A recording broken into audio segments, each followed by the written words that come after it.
भगवान श्री कृष्ण जी के अनन्य भक्तों को अनंत सादर प्रणाम। आज दिनांक 21 मई 2024 है। आओ हम सब मिलकर के श्रीमद् भगवद गीता के अध्याय 2 का संस्कृत और हिंदी में ज्ञान आनंद ग्रहण करें, यानी कि आनंद पूर्वक ज्ञान ग्रहण करें। शुभ। ओम नमो भगवते वासुदेवाय नमः। तं तथा कृपयाविष्टम् अश्रुपूर्णकुलेक्षणम् विषीदन्तमिदं वाक्यमुवाच मधुसूदनः।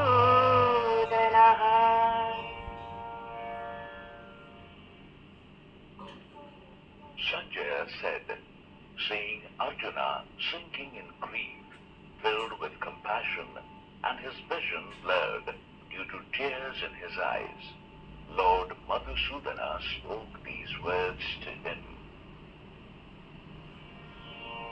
कुतस्त्वाकश्मलमिदं विस्मितमुपस्थितम् अनार्यदुष्टमश्वर्यम् अकीर्तिकरमर्जुना।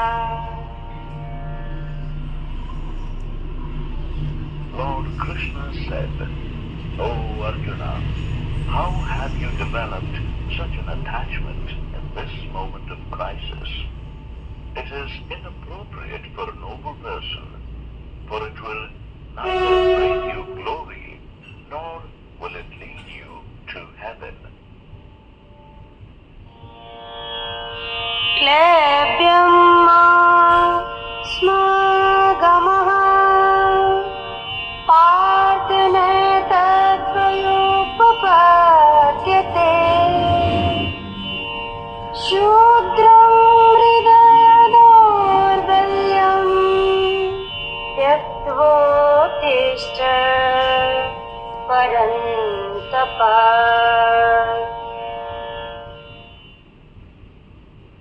O Partha, don't be a coward. It does not glorify you. O Parantapa, surrender your cowardice and stand up to fight. Parantapa, another name of Arjuna, meaning destroyer of enemies.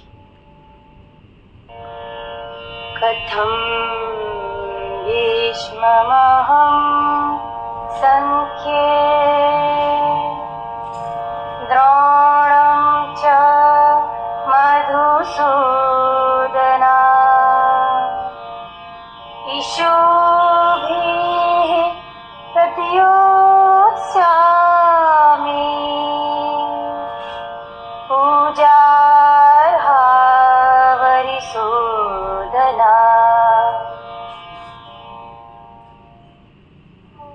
Arjuna said, O Madhusudana, how will I use my arrows to fight against Bhishma and Drona in the battlefield? O Arisudana, both of them are worth worshipping. Arisudana, another name of Lord Krishna, meaning destroyer of foes. गुरून् हत्वा हि महानुभावान्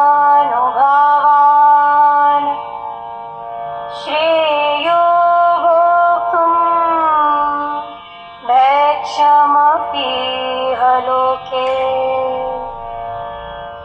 हत्वार्थकामांस्तु गुरूनिहैव भुञ्जीय भोगान् रुधिरप्रदिग्धधा।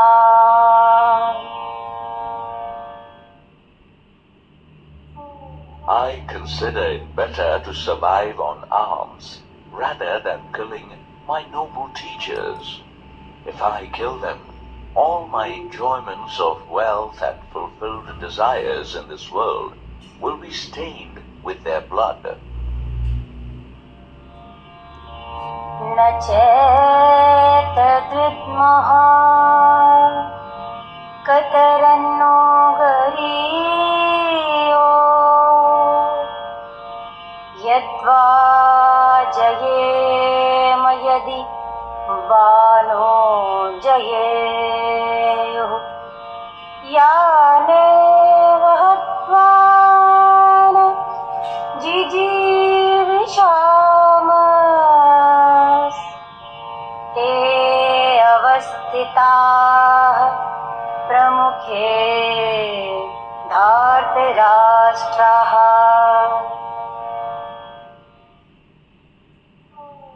We do not even know what to do. Should we win or let them defeat us? Those very sons of Dhritarashtra are standing against us in the battle. By killing whom we shall not want to live. कार्पण्य दोषो स्वभावः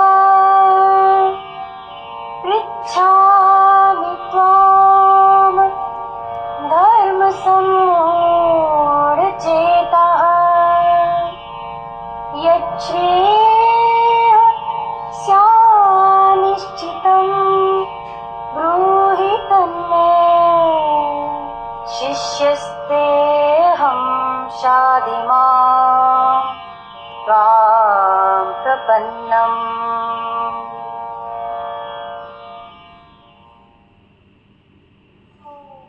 I feel helpless and full of compassion, and I am confused about what my duty is. Therefore, I request you to tell me that which is best for me, because I surrender myself to you. Please guide me as your disciple. नाहि प्रपश्यामि ममाप्नुत्याद् यच्छोकमुच्चोषणमिन्द्रियाणाम् अवाप्य भूमावसपत्नवृद्धम्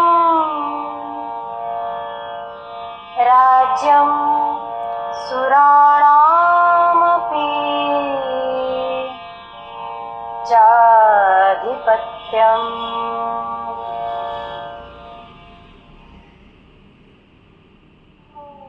Even if I achieve a prosperous and an incomparable kingship on the earth and win over the gods in the heaven, then also it would not take away the sorrow that burns up my senses. एवमुक्त्वा ऋषिकेशं गुडाकेशः परन्तप न योत्स्य इति गोविन्दमुक्त्वा तूष्णीं बभूवः.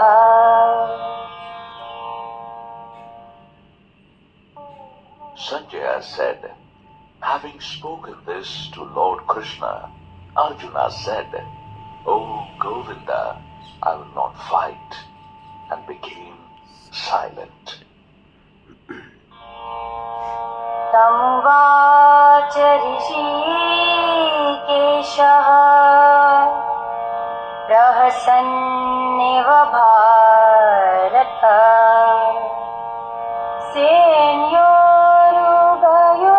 सेनयोरुभयोर्मध्ये विषिदन्तमिदं वचः. O descendant of Bharata, Dhritarashtra, then with a gracious smile, Lord Rishikesha spoke these words to Arjuna, who was depressed in the center of the two armies. Rishikesha another name of Lord Krishna, meaning the Lord of the senses. अशोच्यानन्वशोचस्त्वं प्रज्ञावादांश्च भाषसे गतासु न गतासूंश्च नानुशोचन्ति पंडितः.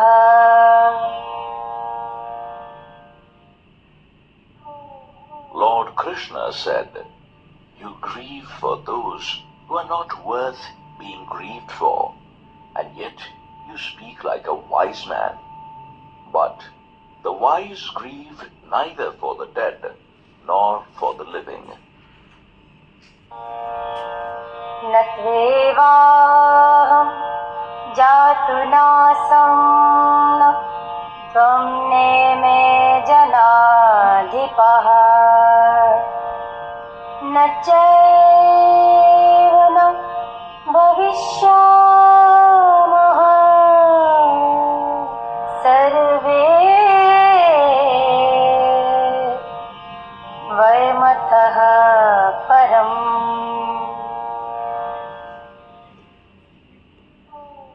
There was never a time in the past when I, you, or these kingsmen did not exist, and nor will there be any time in future when all of us shall not exist.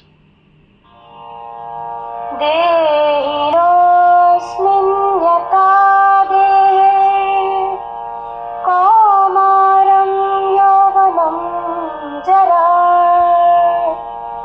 तथा देहान्तरप्राप्तिर्धीरस्तत्र न मोयते.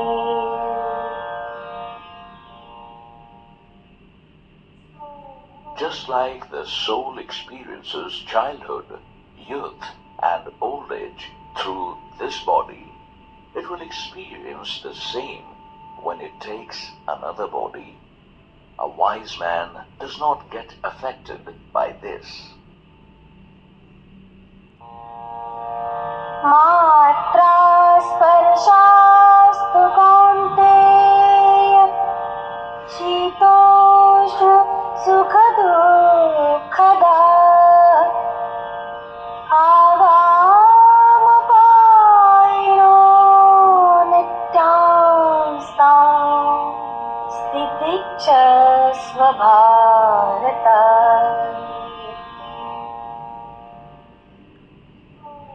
O Kaunteya, heat and cold, pleasure and pain are experienced due to the fortunes of our senses and their objects. They have a beginning and an end, and thus are impermanent. O Bharata, bear them bravely.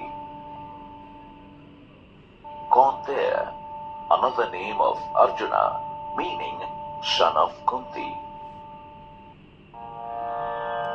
यं हिना व्यथयन्त्येते पुरुषं पुरुषर्षभा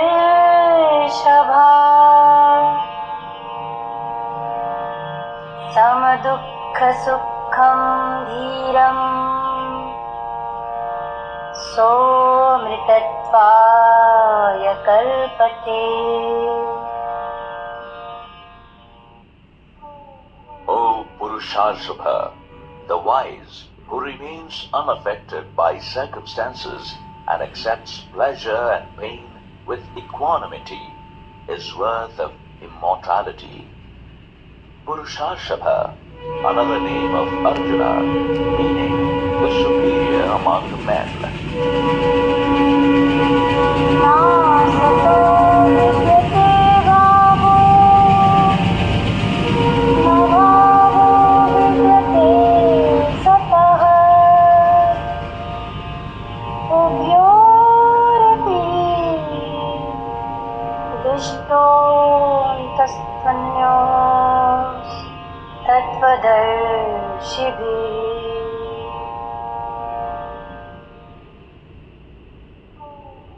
untruth doesn't have a permanent existence. There is no dearth of truth which is permanent. The reality of these two has been realized by the wise. अविनाशी तु तद्विद्धि येन सर्वमिदं ततं विनाशं यस्यास्य न कश्चित् कर्तुमर्हति.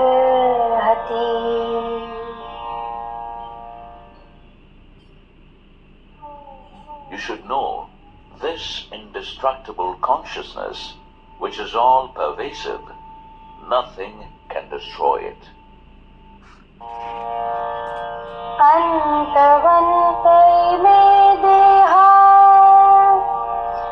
नित्यस्योक्ताः शरीरिणः अनाशिनो प्रमेयस्य तस्माद्युध्यस्व Bharata.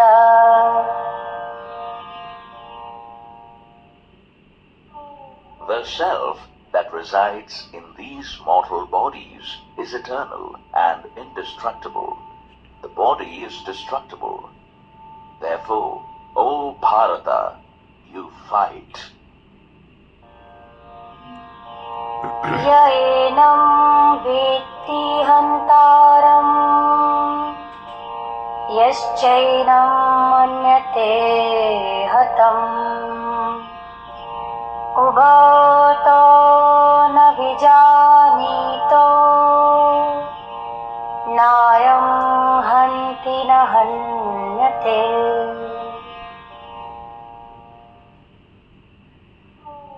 He who thinks that the soul kills and he who thinks of it as dead are both ignorant. The soul neither kills nor does it ever die.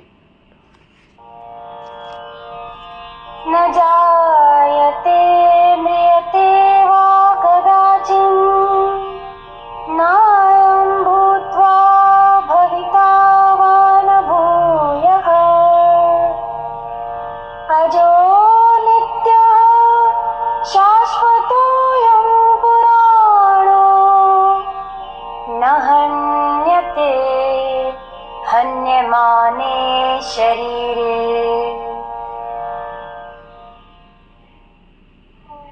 The soul is never born, nor does it ever die. After coming into existence, it never ceases to be again. It is unborn, eternal, everlasting, and most ancient. It never dies, even if the body is dead.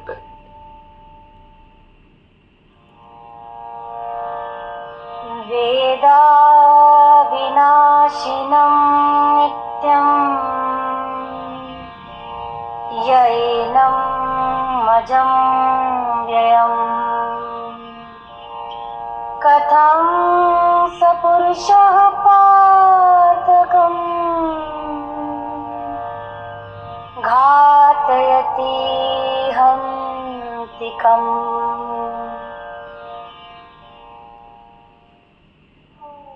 O Partha, the one who knows the soul as indestructible, immortal, unborn, and unchanging, how can he kill or cause someone's killing?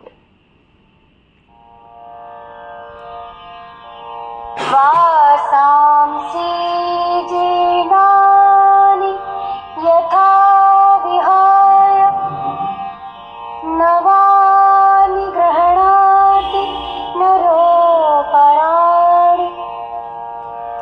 तथा शरीराणि विहाय जीर्णान्य अन्यानि संयाति नवानि देहि.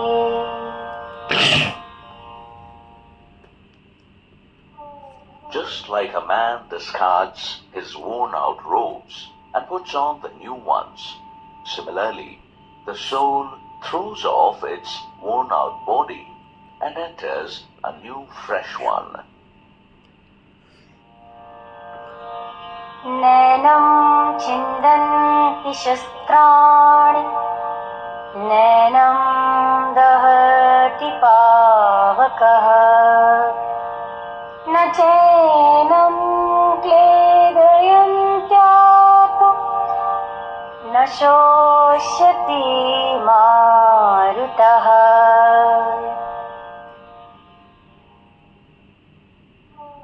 The weapons cannot cut the soul. Fire cannot burn it. Water cannot wet it, and wind cannot dry it. अच्छेद्यो यं दाह्यो यं क्लेद्यो शोष्य एव च नित्यः सर्वगतः स्थाणुर्चलोऽयं सनातनः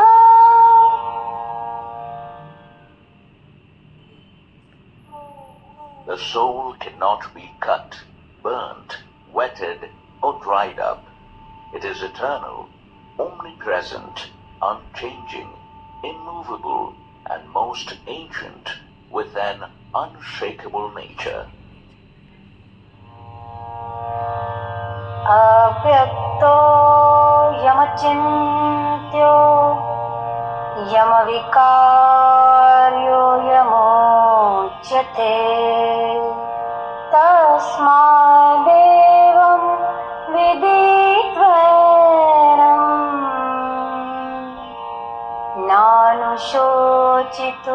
नानुशोचितुमर्हसि The soul is said to be unmanifested, unimaginable, and unchangeable. Therefore, you should not grieve after knowing this. अथ चैनं नित्यजातं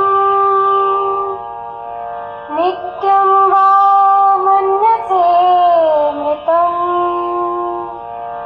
तथापि त्वं महाबाहो नैनं शोचितुमर्हसि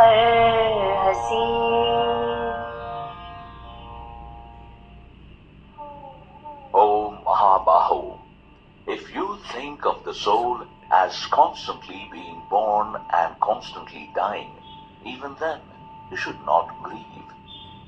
Mahabaho, another name of Arjuna, meaning the mighty armed one.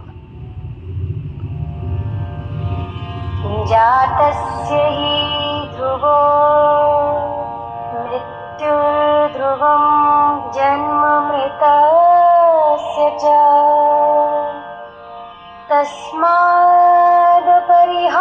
तस्मादपरिहार्येऽर्थे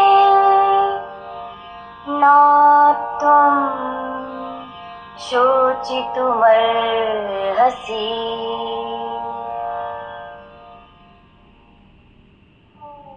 Death is certain for the born, and rebirth is certain for the dead. Therefore, you should not grieve for that which is inevitable. अव्यक्तादीनि भूतानि व्यक्तमध्यानि Bharata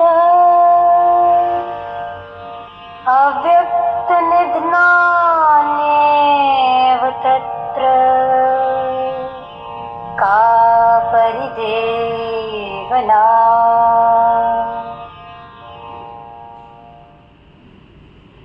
O Bharata, all beings are unmanifest before birth and after death. They appear only during the middle period.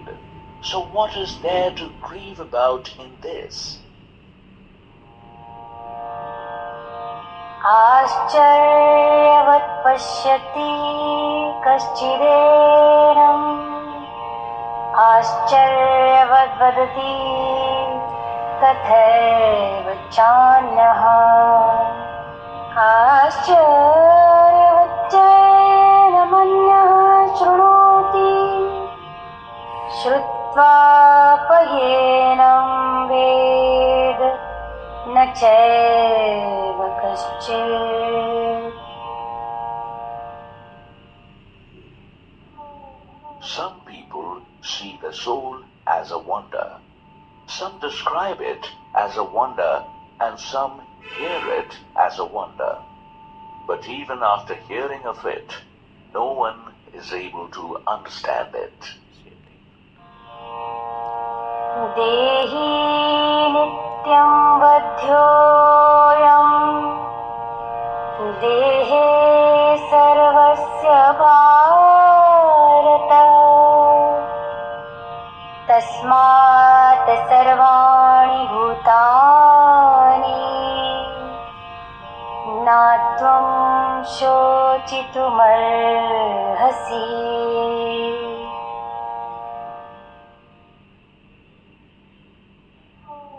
O Bharata, the soul dwelling in this body is eternal and can never be killed. Therefore, you do not grieve for anybody. स्वधर्ममपि चावेक्ष्यना विकम्पितुमर्हसि. धर्मयाद्धि युद्धाच्छ्रेयोऽन्यक्षत्रियस्य न वेद्यते. Therefore, considering your own duty, you should not be hesitant to fight, because there is nothing greater than a righteous battle for a Kshatriya. Kshatriya, warrior.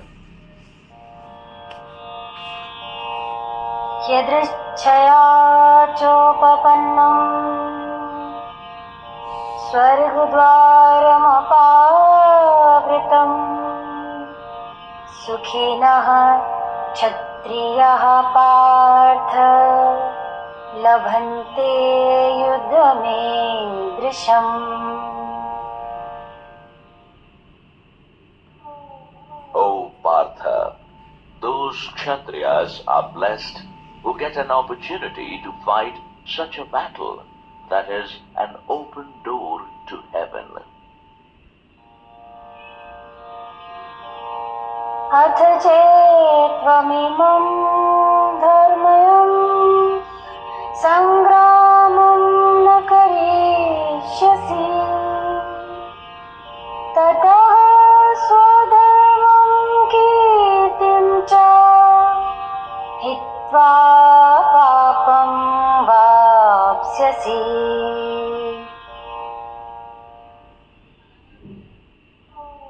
If you refuse to fight this war, then you shall incur the sins for turning away from your duties and honored position.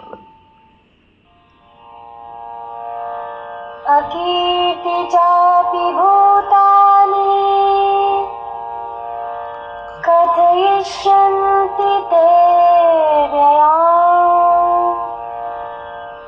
सम्भावितस्य चाकीर्ते मरणादतिरेच्यते.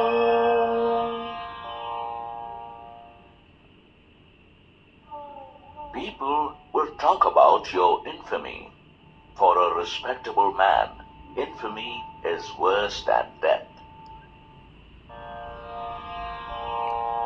भयाद्रणादुपरतम् मंस्यन्ते त्वां महारथा.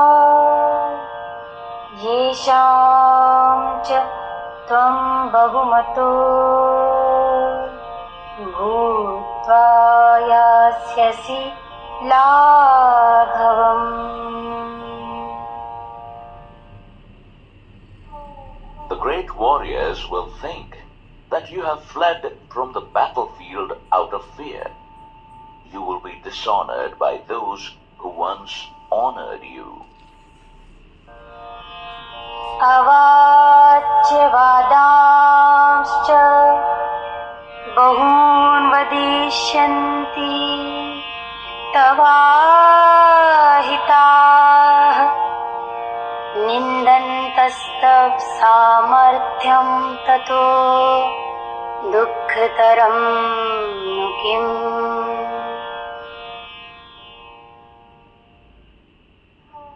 Your enemies will make fun of your capabilities and mock at your cowardice. What will be more painful for you? हतो वा प्राप्स्यसि स्वर्गम् जित्वा वा भोक्ष्यसे महीम्। तस्मादुत्तिष्ठ कौन्तेय युद्धाय कृतनिश्चयः।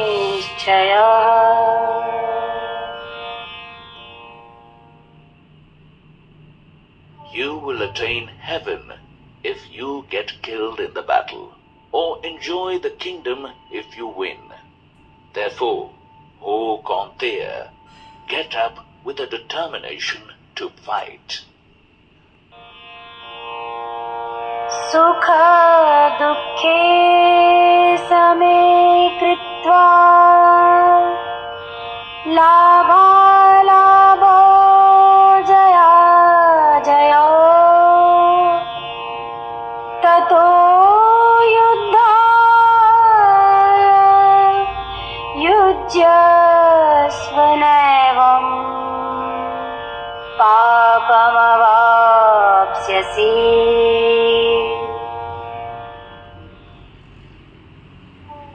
Treat happiness and sorrow, gain and loss, victory and defeat with equality, and then get ready for the battle.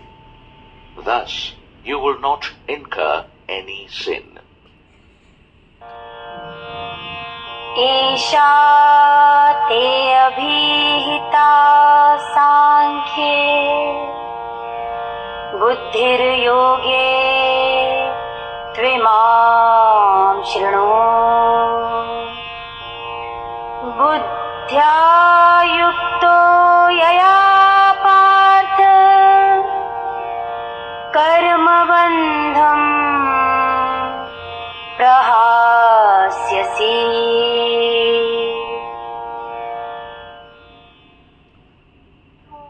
O Partha, this knowledge imparted to you is about Sankhya Yoga.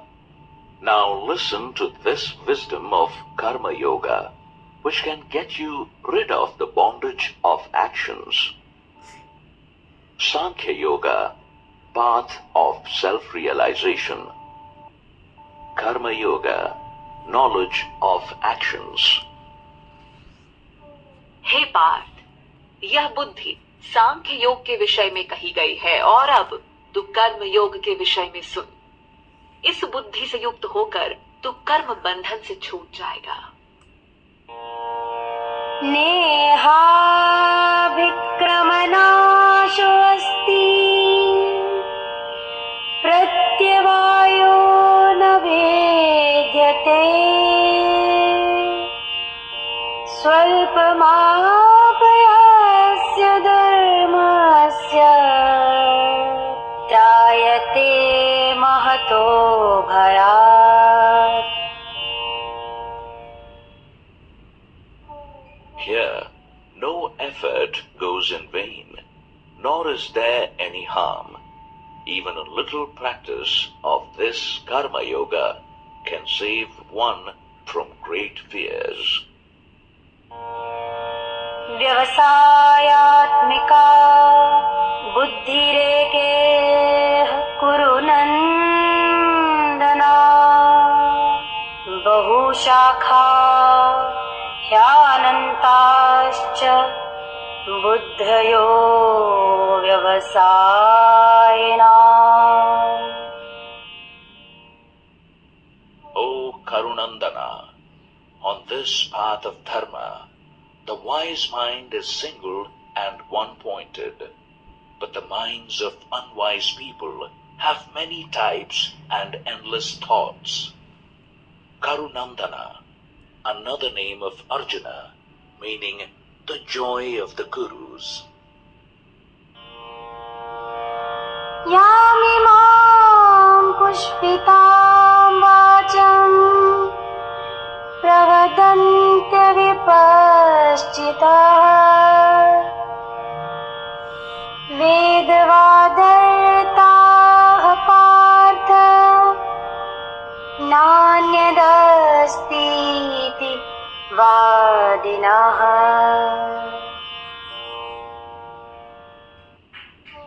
O Partha, the unwise people speak flowery speeches of the Vedas and claim that there is nothing higher than seeking the heaven.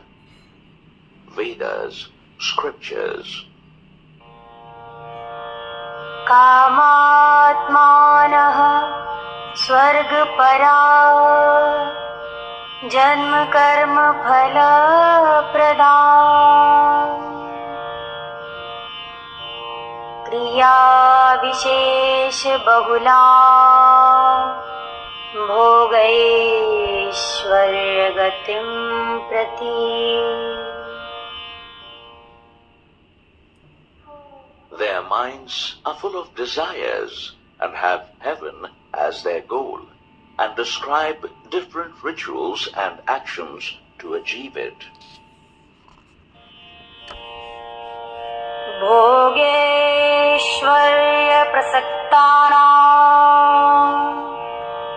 तयापहृत चेतसां व्यवसायात्मिका बुद्धिः समाधो न विधीयते।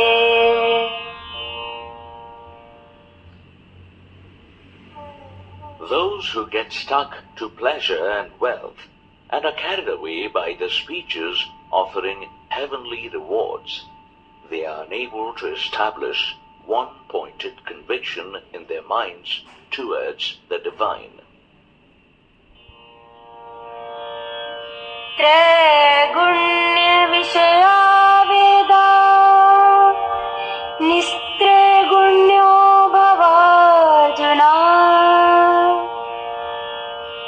निर्द्वन्द्वो नित्यसत्त्वस्थो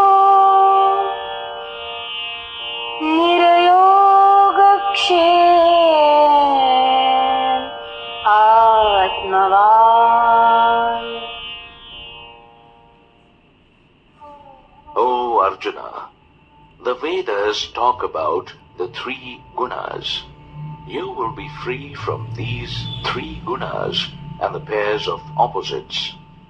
Establish yourself only in sattva without any desires of acquisition and protection. Be established in the self. Gunas, qualities. Sattva, the quality of purity and harmony.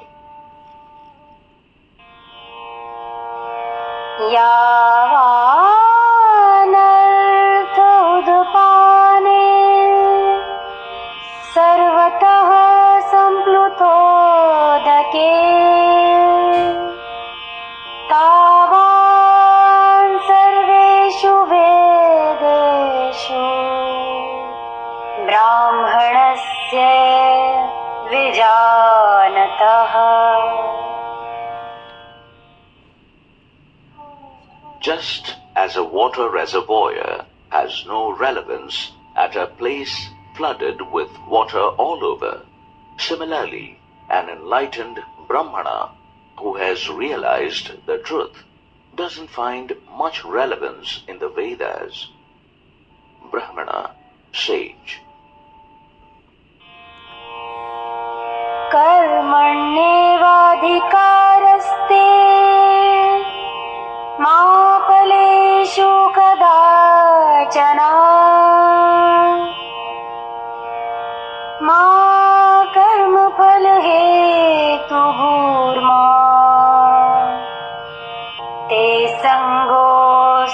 कर्मणि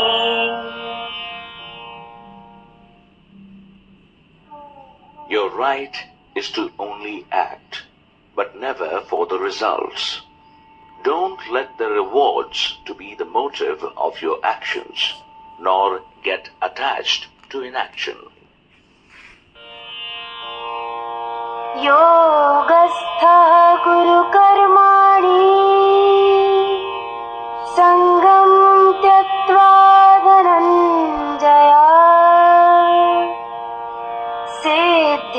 सिद्ध्यसिद्ध्योः समो भूत्वा समत्वमयोग उच्यते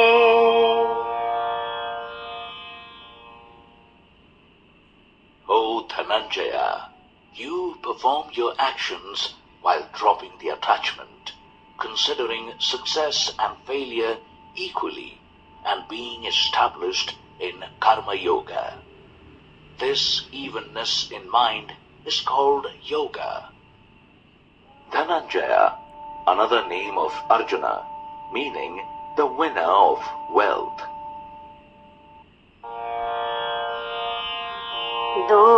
दूरेण ह्यावरं कर्म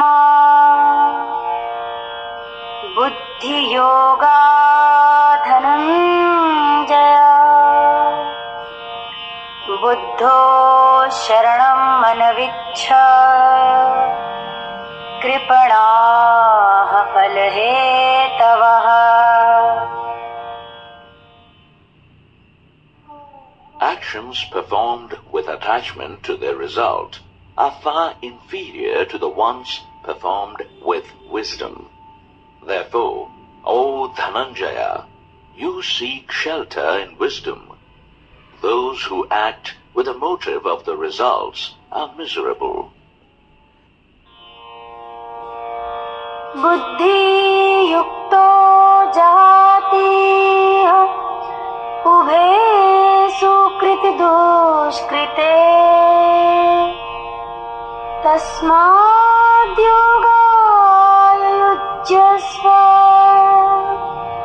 योगः कर्मसु कौशलम्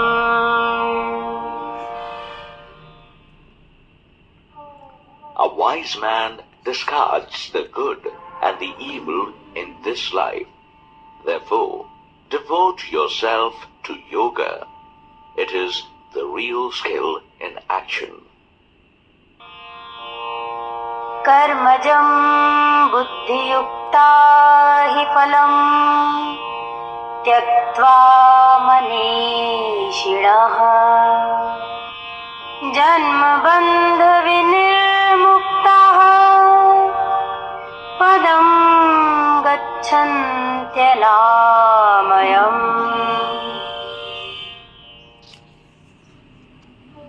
The wise who have given up attachment to the results of their actions and are thus freed from the bondage of rebirth, they reach a place which is beyond all evils. यदा ते मोहकलिलं बुद्धिर्व्यतितरिष्यति तदा गन्तासि निर्वेदम् श्रोतव्यस्य श्रुतस्य च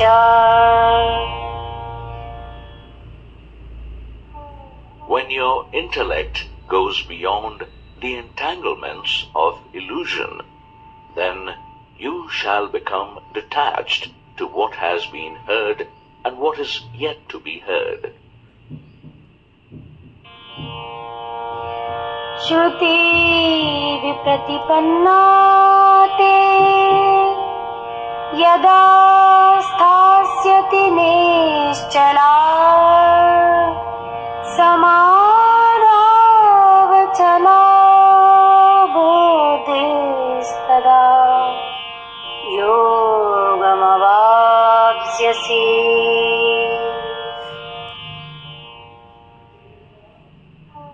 Confused by the text of the Vedas, when your intellect will stand unshaken and steady in the self, then you shall attain enlightenment.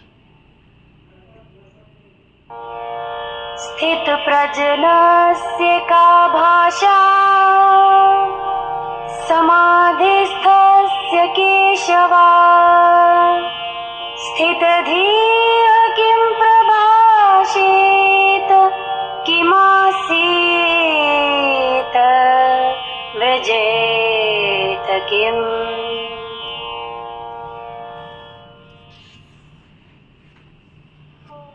Arjuna asked, O Keshava, what is the description of him who has a steady mind and has attained this state of bliss? How does he speak? How does he sit and walk? विजहाति यदा कामान् सर्वान् पार्थ मनोगतान् आत्मन्येवात्मना तुष्टः स्थितप्रजनस्तदोच्यते.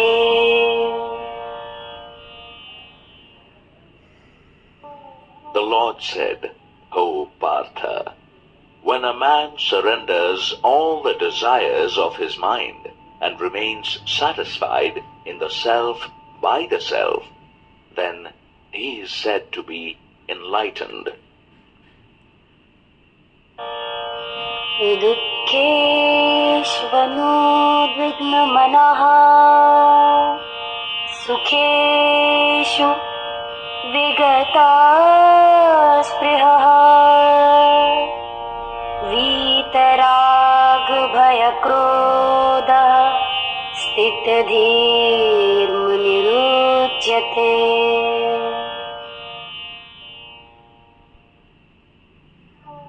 The one who is not shaken by pain, has no craving for pleasures, and is free from attachment, fear, and anger, is called a sage of steady wisdom.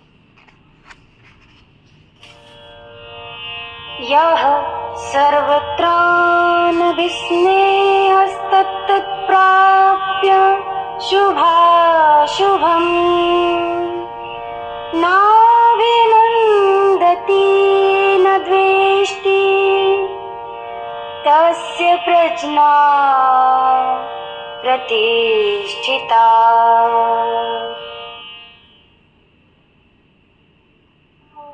That person who is not bound by attachments and is neither happy nor sad for anything good or bad, his mind is stable. यदा संहरते चायं कूर्मोऽङ्गानीव सर्वशः इन्द्रियाणीन्द्रियार्थेभ्यस्तस्य प्रज्ञा प्रतिष्ठिता. Just as a tortoise withdraws its limbs, the one who withdraws his senses from the sensory objects is known to have steady wisdom. विषया विनिवर्तन्ते निराहारस्य देहिनः रसवर्जं रसोऽप्स्यस्य परं दृष्ट्वा निवर्तते. By taking away the senses from its objects, a self-centered man gets detached from the object, but his longing for pleasure continues. However, his longing also disappears once he sees the truth. यततो happy Kaunteya पुरुषस्य विपश्चितः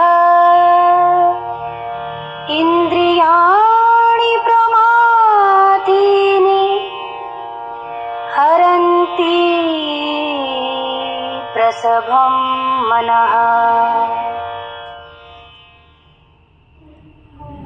O Kaunteya, he is forcefully carried away by his senses in spite of his efforts for keeping it centered. तानि सर्वाणि संयम्य युक्त आसीत मत्परः वशे हि यस्येन्द्रियाणि तस्य प्रज्ञा प्रतिष्ठिता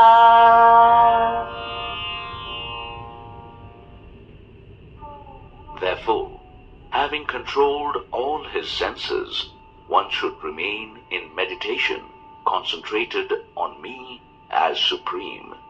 For the one whose senses are under control, his mind is established in wisdom. ध्यायतो विषयान् पुंसः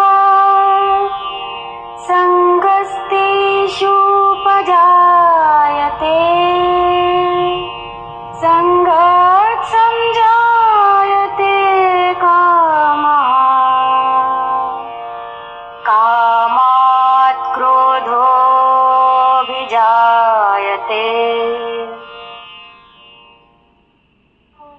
Thinking about sensory objects leads to attachment for them. Attachments give rise to desires. Unfulfilled desires bring anger. क्रोधात् भवति सम्मोहः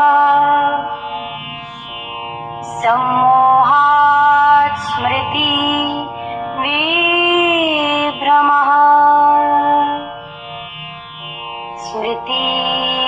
स्मृतिभ्रंशाद् बुद्धिनाशो बुद्धिनाशात् प्रणश्यते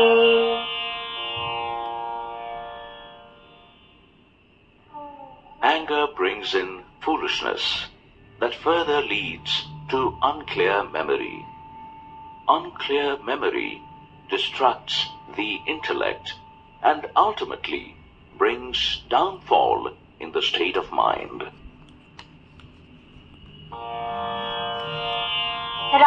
रागद्वेष विमुक्तेस्तु विषयानिन्द्रियैश्चरन्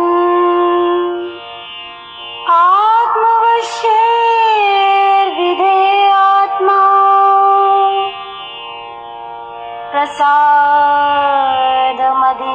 प्रसादमधिगच्छति A self-controlled man, free from attraction and hatred, who moves through the happenings with his senses under control, he attains peace. प्रसादे सर्वदुःखानां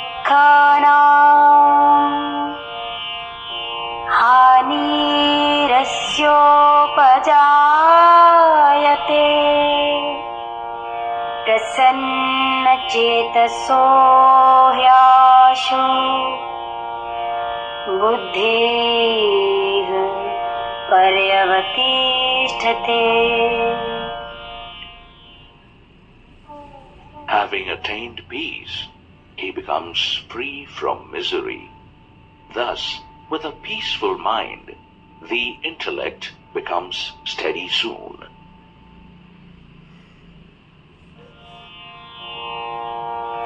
नास्ति बुद्धिरयुक्तस्य न चायुक्तस्य भावना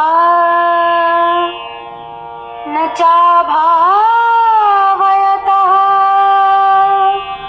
शान्तिरशान्तस्य कुतः सुखम्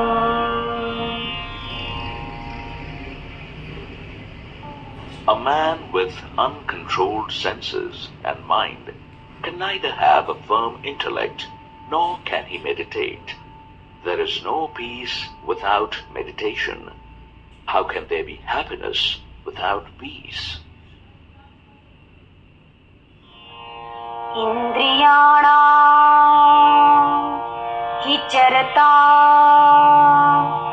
यन्मनोनुविधीयते तदस्य हरति प्रज्ञां वायुर्नावमिवाम्भसि. When the mind follows the line of objects through the wandering senses, then it takes over a man's wisdom, just as a strong wind takes over a boat on waters.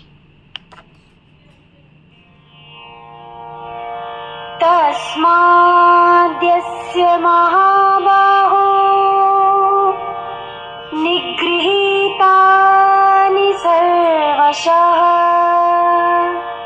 इन्द्रियाणि इन्द्रियार्थेभ्यस्तस्य प्रज्ञा प्रतिष्ठिता. Therefore, O Mahabaho, a person whose senses are under his control, he is said to be established in wisdom. या निशा सर्वभूतानां तस्यां जागर्ति संयमी यस्यां जागृति भूतानि सा निशा पश्यतो मुनेः. A self-controlled man is awake when it is night for all the beings. When all the beings are awake, it is night for the sage who sees the truth.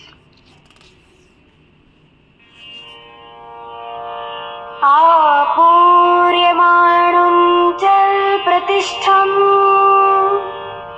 समुद्रमापः प्रविशन्ति यद्वत् तद्वत् कामायं प्रविशन्ति सर्वे स शान्तिमाप्नोति न कामकामी.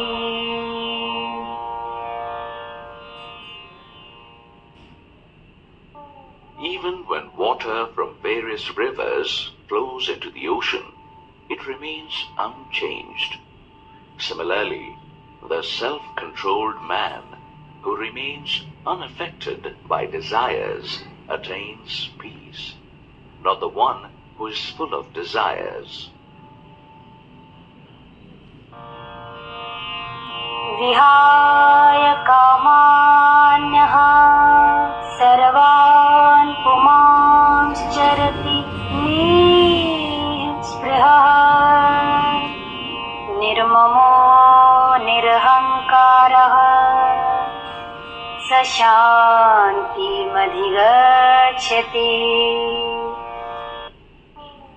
A person who sacrifices his desires moves ahead without any craving, sense of possession or ego.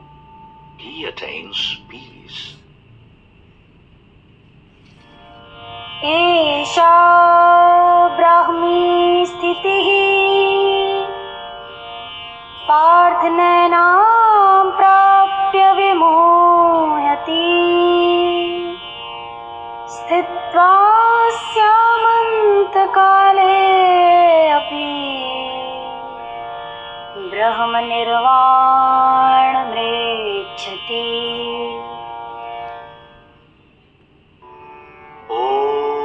तत्सदिति श्रीमद्भगवद्गीतासूपनिषत्सु ब्रह्मविद्यायां योगशास्त्रे श्रीकृष्णार्जुनसंवादे सांख्ययोगो नाम द्वितीयोऽध्यायः।